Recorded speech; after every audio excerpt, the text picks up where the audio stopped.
மக்கள் வணக்கம். முதல்வர் விஜய் மிகவும் சுறுசுறுப்புடன் பணியாற்றுவதாக மூத்த ஐஏஎஸ் அதிகாரிகள் வியப்படைந்துள்ளார்கள். அதாவது காலையில் அனுப்பப்படும் கோப்புகளில் முதல்வர் விஜய் கையெழுத்திட்டு மாலைக்குள் அனுப்பி வைப்பது அதிகாரிகளிடம் வியப்பை ஏற்படுத்தியுள்ளது. தமிழக முதல்வராக விஜய் பொறுப்பேற்றது முதல் காலை 9:30 முதல் 10 மணிக்குள் தலைமைச் செயலகம் வருகிறார். மாலை 6 மணி வரை பணிகளை கவனித்துவிட்டு செல்கிறார். மதிய உணவு சாப்பிட்டுவிட்டு சிறிது நேரம் ஓய்வெடுக்கிறார். அதன் பின் மீண்டும் பணியை தொடர்கிறார். தினமும் அமைச்சர்களின் அலுவலகங்கள், துறைகளின் செயலர் அலுவலகங்களிலிருந்து திட்டங்கள் செயலாக்கம், நிதி தேவை என பல்வேறு கோப்புகள் முதல்வர் அலுவலகத்துக்கு அனுப்பப்படுகின்றன. காலையில் அனுப்பப்படும் கோப்புகளில் முதல்வர் விஜய் கையெழுத்திட்டு மாலைக்குள் மீண்டும் துறை செயலர்களின் அலுவலகங்களுக்கு அனுப்பி வைக்கிறார். இது அதிகாரிகளிடம் வியப்பை ஏற்படுத்தியிருக்கிறது. இது குறித்து மூத்த ஐஏஎஸ் அதிகாரி ஒருவர் கூறியதாவது: கருணாநிதி, ஜெயலலிதா, இபிஎஸ், ஸ்டாலின் உள்ளிட்ட முதல்வரிடம் பணியாற்றியுள்ளேன். ஆனால் முதல்வர் விஜய் மாறுபட்டவராக உள்ளார். மற்ற முதல்வர்கள் அரசு நிர்வாக பணியுடன் அரசியல் பணியை மேற்கொள்வர். முதல்வர் விஜய் அரசு நிர்வாக பணிகளை மட்டுமே தலைமைச் செயலகத்தில் மேற்கொள்கிறார். மாலை வரை தலைமைச் செயலகத்தில் இருப்பதால் முன்னர் இருந்த முதல்வர்களை விட கூடுதல் நேரம் அவருக்கு கிடைக்கிறது. எனவே கோப்புகளில் விரைந்து கையொப்பமிட்டு அனுப்புகிறார்.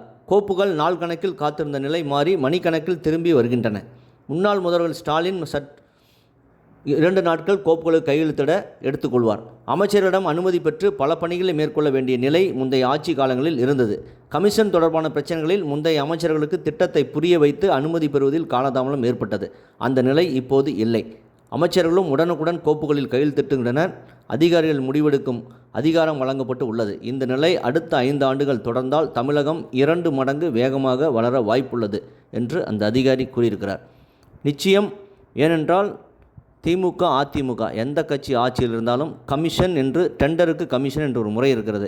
அது தற்பொழுதெல்லாம் 30% வரை சென்று விட்டது என்றெல்லாம் பேசப்பட்டது உண்டு. திமுக காலத்தில் ஒருவர் டெண்டர் எடுக்கிறார் என்றால் எடுக்கும் பொழுதே அவரிடம் 30% கமிஷன் கேட்டால் பிறகு அவர் எப்படி அந்த டெண்டரை குவாலிட்டியாக எப்படி செய்ய முடியும்? இதுதான். ஒரு ரோடு போட வேண்டும் என்றால் எடுத்ததுமே 30% கமிஷன் என்றால் எப்படி அவரால் சிறந்த முறையில் தாள் சதை போட முடியும்? இதுதான் திராவிட கட்சிகளின் ஆட்சியில் இதுதான் நடந்து கொண்டிருந்தது. தற்பொழுது இந்த கமிஷன் முறையெல்லாம் ஒழிக்கப்பட்டு அதே மாதிரி கொடுத்தவர்கள் வேலை கொடுத்த அந்த கான்ட்ராக்டர்களுக்கு திரும்பி கொடுக்க வேண்டியது இதெல்லாம் நடந்து கொண்டிருந்தது. தற்போது எல்லாமே பொதுப்பணித்துறையிலிருந்து எல்லாமே ஆன்லைன் டெண்டர் மூலமா பண்ணப்பட்டு தாவே காட்சியில் இந்த 1 மாத காலத்தில் எல்லாத்துக்குமே சிறந்த நடவடிக்கை எடுத்து வருகிறார்.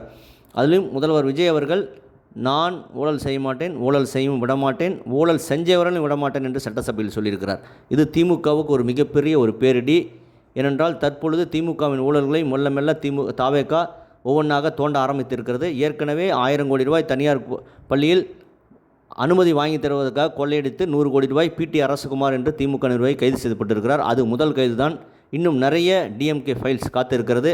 அண்ணாமலை அவர்களும் விஜய் அவர்களுக்கு சொல்லியிருக்கிறார், நீங்கள் எடுக்கும் நடவடிக்கை சிறந்ததாக இருக்கிறது. அதே மாதிரி டிஎம்கே ஃபைல்ஸ் நான் கொடுத்துருக்கிறேன். பிவிஆர் எனர்ஜி, உதயநிதி அவர்களின் ஒரு கம்பெனி ஒன்று அவருடைய ஆஃபீஸ்லேயே 1000 கோடி ரூபாய் முதலீடு என்றெல்லாம் வந்திருக்கிறது. இந்த மாதிரி நிறைய ஊழல்களை இன்னும் தாவேகா எடுத்து ஒவ்வொன்றாக வெளிக்கொண்டு வந்து விரைவில் அவர்களெல்லாம் கைது செய்ய வேண்டும் என்று அண்ணாமலை அவர்கள் சொல்லியிருக்கிறார். ஏற்கனவே மின்சாரத்துறையில் ஊழல் செந்தில் பாலாஜி அவர்கள் மீது நடவடிக்கை எடுக்கப்பட்டிருக்கிறது. நேர்களுடைய 800 கோடி ஊழல் இன்னும் எஃப்ஐஆர் பதிவு செய்யப்படாமல் இருந்திருக்கிறது. இதெல்லாம் விரைவில் அவர் மீது நடவடிக்கை எடுத்து திமுகவினரை விரைவில் ஒவ்வொருவராக கைது செய்ய வேண்டும். அப்பொழுதுதான் விஜய் அவர்கள் சொன்னது போல தாவேகா தூய சக்தி என்று மக்கள் ஏற்றுக்கொள்வார்கள். இதை முதல்வர் விஜய் அவர்கள் விரைவில் செய்வார் என்று எதிர்பார்ப்போம். இதை பற்றி உங்கள் கருத்து என்பதை கமெண்ட் செய்யுங்க. சேனலை ப்ளீஸ் சப்ஸ்கிரைப் அண்ட் ஷேர் செய்யுங்க. நன்றி, வணக்கம், ஜெய்ஹிந்த்.